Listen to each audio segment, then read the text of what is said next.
Hola, ¿qué tal? Soy Gabriel Pérez Salazar, soy profesor investigador de tiempo completo en la Facultad de Ciencias de la Comunicación de la Universidad Autónoma de Coahuila. Y este es el último capítulo, la última sesión que dedicaremos a dar algunas recomendaciones en torno a cómo se generan productos de carácter científico. Es importante mencionar, es importante, muy importante, destacar y precisar que las sugerencias de redacción que les compartiré el día de hoy no necesariamente están en el manual del APA, en este documento, no necesariamente están acá. Parten más bien de mi experiencia de ya más de 12 años como autor de productos científicos, capítulos, libros, artículos, etcétera, y con base en mi experiencia, con base en las retroalimentaciones que yo he recibido en su momento y qué es lo que quiero compartir con ustedes. Se trata entonces, lo vuelvo a decir, de una serie de sugerencias, de recomendaciones de forma que, lo vuelvo a decir, no necesariamente están presentes en el manual de la APA. ¿De acuerdo? Entonces, vamos a ver los objetivos para el día de hoy. En primer lugar, distinguir algunos tipos de redacción que puede haber, enfatizando, por supuesto, la científica. Y, en segundo lugar, cuáles son algunos lineamientos generales, algunas sugerencias de forma principalmente en este tipo de redacción. Muy bien, tenemos varios tipos de redacción, hay varias formas en las que se puede escribir y probablemente estén habituadas a algunas de estas.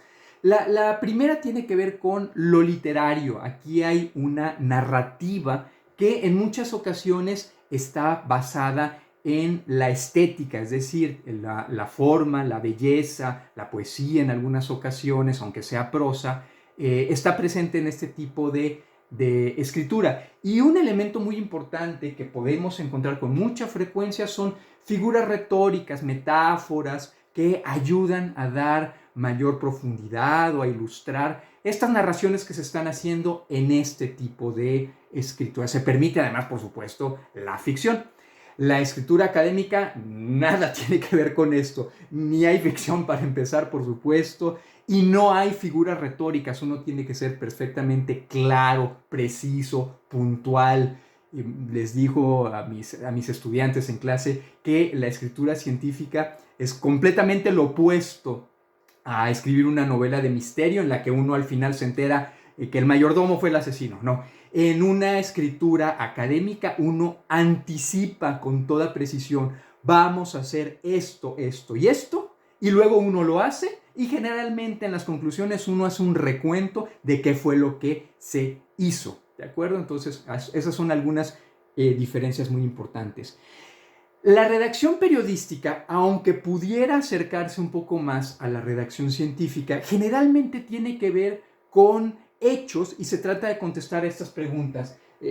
¿Quién, cómo, cuándo, dónde, cómo es que ocurrió un hecho determinado? ¿Okay?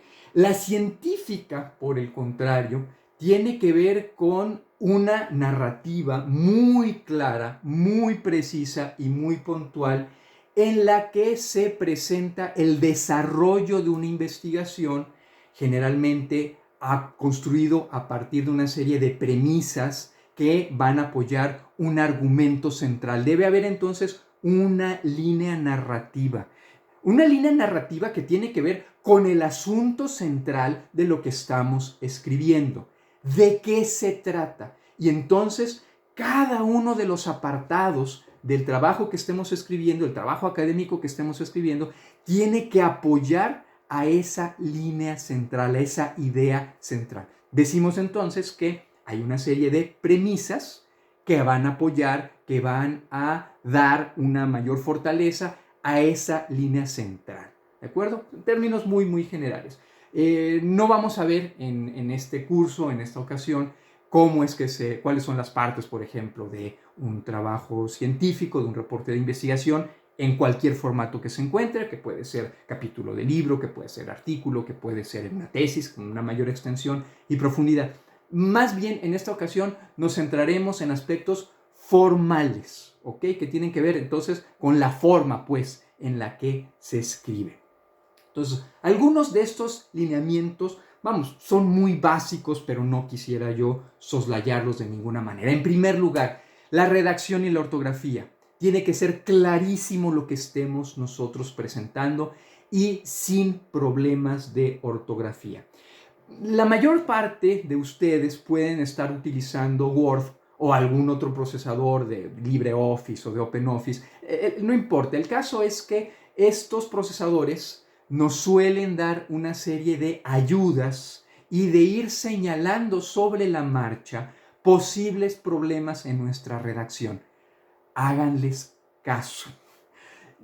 Chequen, o sea, si está subrayando en azul, si está subrayando en rojo el procesador de palabras, ahí hay algo que probablemente no estemos haciendo de manera correcta. Probablemente, insisto, no con toda la seguridad, porque de repente hay algunas figuras de expresión, sobre todo en frases subordinadas, en las que el procesador no entiende con toda claridad cuál es el sujeto de la oración y te puede marcar alguna inconsistencia en este sentido. Pero bueno, revísalo. Sobre todo cuando lo subraya, pone unas líneas onduladas abajo de palabras en color rojo que no entiende, y eso también ocurre en palabras de origen extranjero. Entonces en nombres propios también es muy frecuente que esto ocurra. Entonces simplemente checar, a ver, vamos a poner un poco de atención. ¿Qué nos está diciendo el procesador de palabras? ¿Qué nos está señalando? ¿Qué nos quiere decir? Y entonces validar esto. Hay una serie de limitaciones en estos procesadores de palabras en términos de, por ejemplo, el uso de los acentos diacríticos, es decir, cuando la tilde marca la diferencia en la palabra y en el significado de la palabra. Ahí no lo reconoce, ahí es una competencia que nosotros debemos tener. Por ejemplo, cuando estamos preguntando, que cuando estamos explicando, se usa en distintas maneras, sobre todo la separación también de algunas palabras, por qué, etcétera. Es decir, hay distintas formas de escribir esto y tenemos que conocer cuáles son las reglas gramaticales en estos casos, porque ahí Word o el procesador que sea no nos va a ayudar. Muy bien, en este ejemplo lo que podemos ver es precisamente esto que les estoy diciendo. En el primer caso hubo un error de dedo y nos lo marca en color rojo, háganle caso. Y en el segundo caso hubo en la segunda palabra señalada acá, el error es intencional para poderlo ilustrar. Dice, aunque la llamada escuela de Birmingham tiene como origen la corriente crítica de Frankfurt, parte de una visión muy diferente en lo que se refiere a las audiencias. En lugar de considerar que está compuesta por sujetos altamente influenciables, se parte del reconocimiento, debería estar ahí corregido, de su capacidad de agencia. Agencia va con G, no con J, ¿ok? Entonces nada más señalando ahí, mucha atención a estas ayudas que nos brinda el procesador de palabras. Y cuando lo escribimos de manera correcta, cuando cambiamos, por ejemplo, en el primer caso, el error de dedo, o en el segundo, ponemos la grafía como debe ser de manera correcta, vemos que ya no nos hace ninguna observación el procesador de palabras.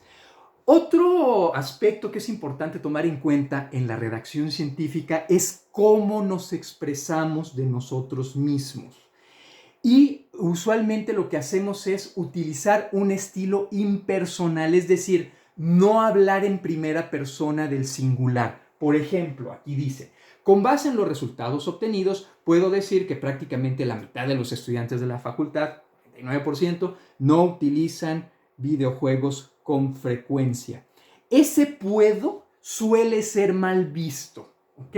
Y aquí hay una gran discusión, es decir, hay una gran cantidad de personas que les pueden decir que esto es perfectamente correcto, que es parte de una autopresentación narrativa, que es toda una epistemología. Y estas personas, desde esa perspectiva, están en lo correcto. Sin embargo, no es lo más aceptado, sin embargo, no es lo más común, y por lo general lo que se prefiere en las editoriales, por lo menos en las que yo he trabajado, es que sea una redacción impersonal. Y cambia, y es muy fácil. En lugar de puedo decir, cambia a es posible decir.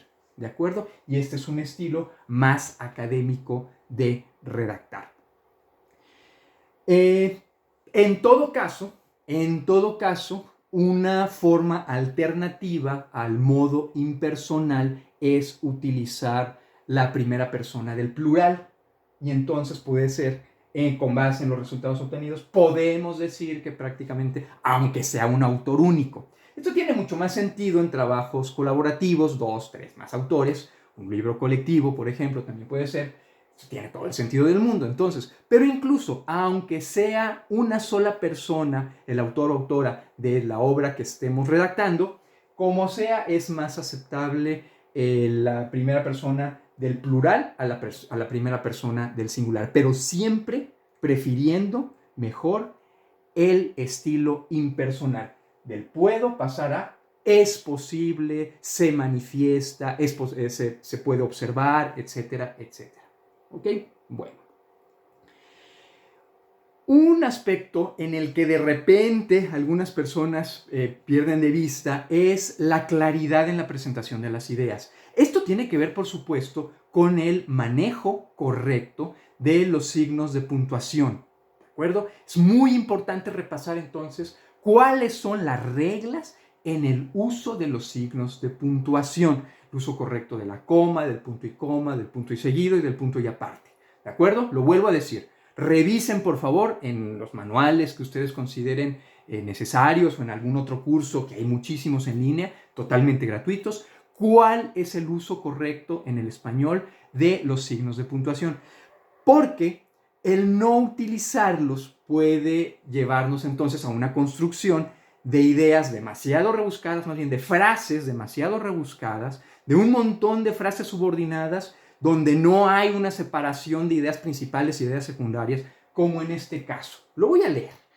Aunque la llamada Escuela de Birmingham tiene como origen la corriente crítica de Frankfurt, parte de una visión muy diferente en lo que se refiere a las audiencias. En lugar de considerar que está compuesta por sujetos altamente influenciables, se parte del reconocimiento de su capacidad de agencia, es decir, de la posibilidad que tienen los sujetos de ponderar el contenido de los medios, lo cual es un asunto que en la investigación actual tiene una enorme relevancia para evitar caer en posturas deterministas. Aquí hay varias oraciones subordinadas que pueden dificultar la comprensión de lo que queremos decir. Entonces, como regla más o menos general, si ya se está redactando una oración y ya llevas más de 3, 4, 5 renglones de la misma oración, sin haber puesto ni un solo punto, revísalo porque es muy probable que tus lectores, tus lectoras, no entiendan qué estás diciendo porque estás subordinando demasiadas ideas dentro de la misma oración. Una manera de evitar esto es usar el punto y seguido para separar las ideas que componen una idea principal, pero que están fuertemente relacionadas entre sí, como en este caso, que es una corrección de la anterior. Y vuelvo a leer completo. Aunque la llamada Escuela de Birmingham tiene como origen la corriente crítica de Frankfurt, parte de una visión muy diferente en lo que se refiere a las audiencias. En lugar de considerar que está compuesta por sujetos altamente influenciables, se parte del reconocimiento de su capacidad de agencia. Punto y seguido. Siguiente idea que está relacionada con la anterior. En otras palabras, se admite la posibilidad que tienen los sujetos de ponderar el contenido de los medios, lo cual es un asunto que en la investigación actual tiene una enorme relevancia para evitar caer en posturas deterministas. Insisto, por favor revisen, no es el objetivo del presente curso el dar una lección de cómo es el correcto manejo de los signos de puntuación. Ese es un trabajo que deben hacer por su cuenta para que entonces tengan ustedes la capacidad de expresión escrita que les permita presentar ideas concretas, claras, precisas, al grano. ¿Ok? En la escritura de todos los días, algunas personas pueden emplear términos coloquiales, lo cual, sobre todo en lo literario, por ejemplo, para reflejar la manera en la que se habla en un lugar determinado, los modismos, etc. Esto es completamente inaceptable en un trabajo académico, por lo menos en lo que tiene que ver en la presentación de nuestras ideas. Si estamos retomando, evidentemente, una expresión hecha por alguien más como parte de nuestro trabajo de campo, pues por supuesto que ahí va, pues, pero no en lo que nosotros decimos. Nuestra expresión tiene que ser absolutamente clara, precisa, completa y lo más exacta que sea posible. Por eso se recomienda evitar el uso de términos coloquiales como estos. Para la elaboración del presente trabajo se ha consultado un montón de referencias relacionadas con el objeto de estudio. Un chorro de ellas son en español, pero también un buen están en inglés. Caso real, alguna vez algún estudiante me entregó esto y yo lo guardé porque pensé que nos podía servir como ejemplo en alguna ocasión. Hay que ser muy precisos entonces. Para la elaboración del presente trabajo se han consultado una gran cantidad de referencias, no un montón, una gran cantidad. Y si puedes decir cuántas, mejor todavía. Muchas de ellas son en español, pero un número considerable están en inglés. Otro asunto que a mí me fue señalado de manera muy insistente en mis primeras etapas como productor de obras científicas tiene que ver con esto, no hacer párrafos con una sola oración. En la escritura literaria esto es relativamente frecuente, por ejemplo, cuando se quiere destacar alguna situación, pues, nos da una especie de pausa dramática. Bueno, en los trabajos académicos, como me fue señalado con mucha insistencia, esto no es correcto. Entonces, este párrafo que está acá está presentado de manera incorrecta y lo adecuado, lo más aceptable, por lo menos, hablemos más bien de esto, términos de lo que es más aceptado. Lo adecuado de repente es un poquito subjetivo. De tal manera que esta construcción de estas frases, lo que hacemos es unirlo a alguno de estos párrafos, dándole, por supuesto, la transición adecuada, de tal manera que no nos queden los párrafos de una sola oración. ¿Ok? Lo vuelvo a decir, el punto acá es que no nos queden los párrafos de una sola oración. Otro error muy común es iniciar frase con gerundio cuando la subordinas a la frase anterior y rompes la frase con punto y seguido, como en este caso. Esto es muy frecuente, esto es muy frecuente. De esa manera, viene una idea, es un fragmento, de esa manera es que se plantea realizar el trabajo de campo, aplicando los indicadores que han sido identificados a partir de la revisión del estado del arte. Este gerundio, insisto, lo que está haciendo en este caso, en esta redacción, es que está subordinando esta frase a la anterior. El problema es que hay una ruptura por el punto y seguido, lo cual lo hace esta redacción completamente incorrecta, ¿de acuerdo? Entonces, no es tanto el gerundio en sí mismo, sino la ruptura de la idea con el punto y seguido y luego enlazándolo inmediatamente con ese gerundio. Entonces, una manera correcta en la que se podría redactar esto es de la siguiente. De esa manera es que se plantea realizar el trabajo de campo, a través de la aplicación de los indicadores que han sido identificados a partir de la revisión del estado del arte. Insisto, este es un error muy común, muy común. Entonces, cuidado con los gerundios, sobre todo si estamos empezando, no sea que estemos cayendo en esta situación en la que subordinemos, el gerundio subordina. En este caso, lo que hace es subordinar esta idea a la idea anterior, pero con el problemón de que ya habíamos roto la oración con el punto y seguido. Muy bien, entonces ahí está el señalamiento.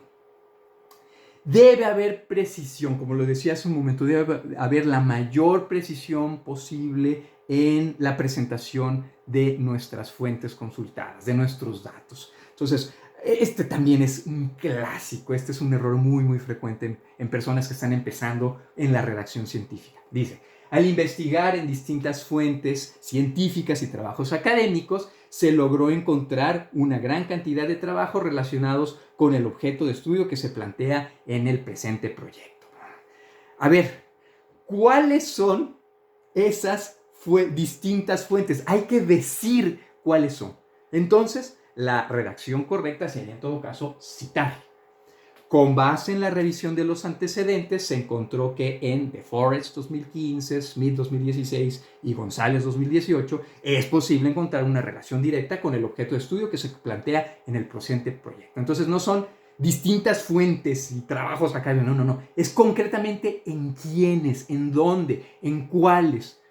Insistiendo que por favor revisen, esto evidentemente es una cita de paráfrasis, revisen por favor el segundo capítulo de esta serie, de este pequeño curso en el que hablamos de las citas de paráfrasis, y recordando muy brevemente nada más que cuando estamos en el cuerpo del texto solamente ponemos el primer apellido del autor al que estemos haciendo la referencia y el año entre paréntesis. No van acá en el cuerpo del texto sus iniciales.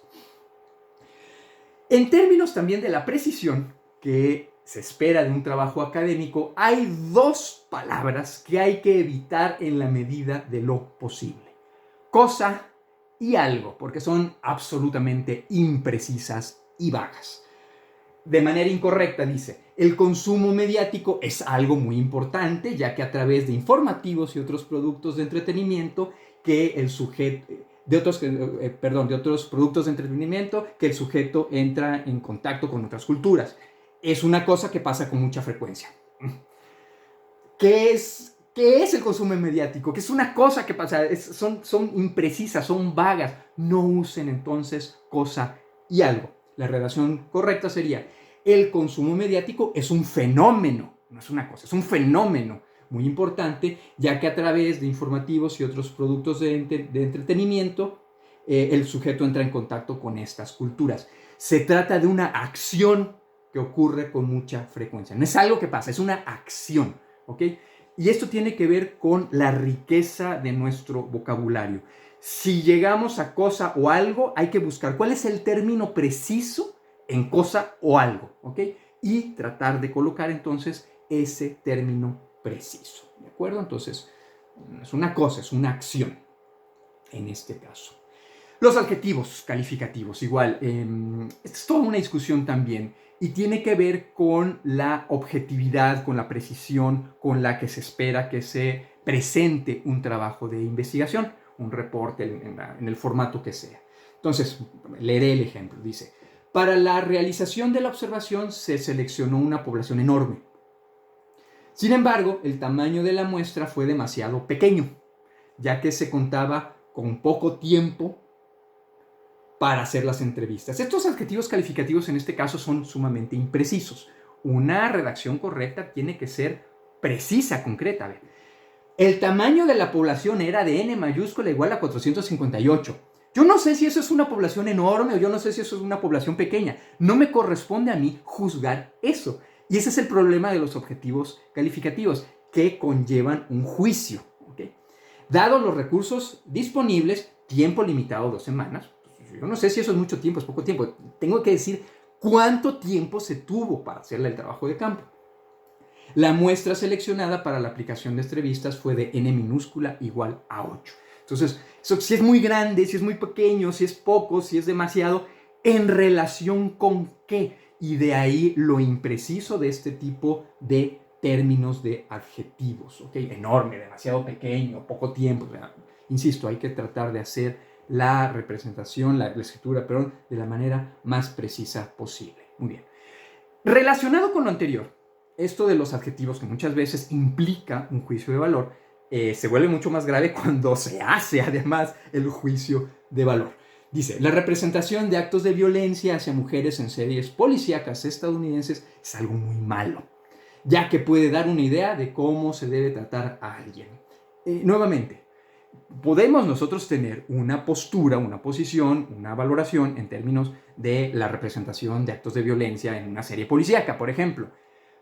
Pero eso es asunto mío. No debemos entonces transmitirlo porque es un sesgo en la redacción que nosotros estamos haciendo. Por lo tanto, una redacción alternativa podría ser esta: la representación de actos de violencia hacia mujeres en series policíacas estadounidenses puede implicar, en términos de la teoría del cultivo de Gardner de 1976, procesos de desensibilización hacia situaciones en las que se ejerza algún tipo de violencia de género. Entonces, no es mi opinión, no es mi valoración de que eso sea muy malo, sino que me apoyo mejor en una fuente, en este caso, en esta teoría, la teoría del cultivo, que dice que los efectos son acumulativos en el largo plazo. Entonces, lo planteo en esos términos y no desde mi propio juicio de valor. Mucha atención con esto, mucho ojo, hay que tener una sensibilidad cada vez más clara, cada vez más fina, para cuando en nuestros escritos estemos dejando escapar nuestros propios sesgos, nuestras propias valoraciones, nuestras propias creencias, y que se reflejen en este tipo de juicios de valor. No se hacen juicios de valor, y además está la palabra, la cosa y algo, entonces algo muy malo. Muy bien. Este es otro clásico también, los llamados títulos huérfanos. Cuando estamos escribiendo y llegamos al final de la cuartilla, es probable que nos encontremos en esta situación. Terminamos de escribir entonces el apartado termina ahí, y abrimos un apartado nuevo, y podemos tener entonces la tentación de poner el título del nuevo apartado al final. Esto se llama título huérfano, y esto es incorrecto, ¿ok? Lo que tenemos que hacer en este caso es insertar 1, 2, 3, si acaso, saltos de renglón, de tal manera que nuestro subtítulo pase a la siguiente cuartilla, y entonces ahora sí, a partir de ahí va el desarrollo de este nuevo apartado. Lo vuelvo a decir, que es un título huérfano. Esto ocurre cuando en nuestra redacción terminamos un apartado, empezamos el siguiente, ponemos el título del siguiente apartado, pero ya no tenemos más espacio para el contenido al que corresponde este apartado. Entonces, este título que hemos puesto, el dejarlo así se llama título huérfano, y eso no se hace, se ve espantoso. Entonces, lo que me han dicho, quienes me han corregido esto. Entonces, cómo se resuelve es que se hacen 1, 2, 3, si acaso, saltos de renglón. Usualmente con eso es más que suficiente, de tal manera que pasamos el encabezado, el título, pues, de este nuevo apartado a la siguiente cuartilla, e inmediatamente encontraremos ya su desarrollo. Esto es lo correcto, entonces, y no esto. No dejen títulos huérfanos. Voy a reiterar enseguida algunas ideas que ya presenté en algunos capítulos anteriores de esta misma serie, cuando hablamos de las citas de paráfrasis y cuando hacíamos referencia a qué verbos emplear entonces en función de las ideas que estamos expresando de estos autores. Entonces, nada más para recordarlo, son algunos términos que nos pueden ser de utilidad. De acuerdo con tal autor, con base en fulano, sutano, mengano, como plantea, y viene la referencia, o señala, o sostiene, o afirma, o destaca. Pero como lo decíamos en esa ocasión, fue en el segundo capítulo de esta serie, no opinan, los autores no opinan. Entonces, mucho ojo con eso. Se tratan de desarrollos conceptuales, argumentales, pero no son opiniones. Una opinión está basada en una creencia y no en la evidencia. ¿Okay? Esa es la razón por la cual no ponemos que el autor opina, porque los autores no opinan, los autores argumentan con base en evidencia o con base en un desarrollo lógico, como en este caso. Con base en Castells, 1995, recordando nuevamente la forma en la que se coloca esta cita, que es de paráfrasis, es el apellido del autor, solo el primer apellido, y el año entre paréntesis que corresponda a la edición. Y lo vuelvo a decir, no pongan acá las iniciales de los autores. Esas iniciales van, como ya lo vimos en los capítulos anteriores, en las referencias, que es la sección que se encuentra al final de nuestro trabajo, donde presentamos en un listado alfabético todos los autores, todas las fuentes que estamos citando. Y algunos verbos que también ya habíamos comentado son estos, nuevamente los reiteramos para que los tengan ahí, les pueden ser de utilidad. Los autores plantean, refieren, sostienen, sugieren, proponen, consideran, enfatizan, postulan, ratifican, deducen, expresan, sintetizan, argumentan, revelan, entre otras posibilidades. Lo importante es que haya una correspondencia entre lo que el autor hace, lo que el autor presenta en su trabajo y lo que nosotros decimos. Es decir, si el autor está sintetizando, no podemos decir que esté sosteniendo, porque se trata de acciones distintas. Nuevamente, esto tiene que ver con nuestra capacidad lectora de poder interpretar en este caso qué es lo que está haciendo el autor. Pues el autor está refiriendo, el autor está proponiendo, el autor está sugiriendo, y entonces señalarlo de esa manera. Tiene que haber una correspondencia con lo que realmente esté haciendo el autor en ese fragmento que estemos citando. Muy bien.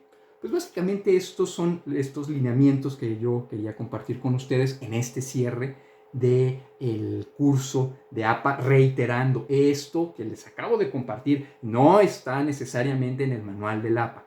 Parte nuevamente de mi propia experiencia, de los montones las montones de observaciones, de la gran cantidad de observaciones que yo he recibido en mis propios trabajos, de las correcciones que se me hacen en mis propios manuscritos y que quiero entonces compartir con ustedes. Distinguiremos entonces, espero que a estas alturas, después de haber visto este video, distingan ustedes la redacción literaria de la redacción periodística, de la redacción científica. Aquí estamos hablando de redacción científica, y que pongan en práctica algunos de estos lineamientos de redacción. Quiero agradecer la atención de todas y todos ustedes, todas las personas que han seguido este curso. Esta es la última parte. Les sugiero, por favor, entonces, que si necesitan revisar los capítulos anteriores, voy a hacer ahorita un breve recuento de qué es lo que vimos. Hemos revisado, en primer lugar, de qué manera se hacen las citas. Hablamos de las citas textuales en el primer capítulo. En el segundo vimos las citas de paráfrasis. Luego, en los siguientes 5 capítulos, lo que hicimos fue una revisión de las fuentes que son más frecuentemente utilizadas en la elaboración de un trabajo académico, concretamente en la elaboración del marco teórico y del llamado estado del arte o estado de la cuestión.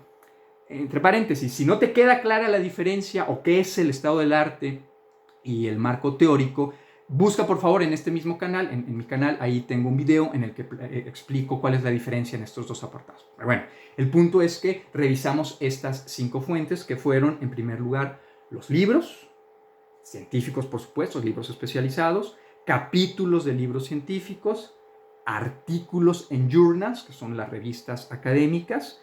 Revisamos también tesis en cualquiera de sus niveles, vimos cómo es que se hacen las referencias de tesis. Y finalmente, las de trabajos presentados en algún evento, a distancia o presencial, pues es un evento que de manera genérica reciben el nombre de ponencias, pero que vimos también que puede hacerse de conferencias magistrales, de paneles, mesas redondas. Espero entonces, por favor, que haya quedado claro esto. Espero que sea de utilidad. Nuevamente les digo que si alguno de estos contenidos es de su interés, revisen por favor este canal. Quedo a sus órdenes. Muchísimas gracias y hasta la próxima. Que estén muy bien. Cuídense mucho. Hasta luego.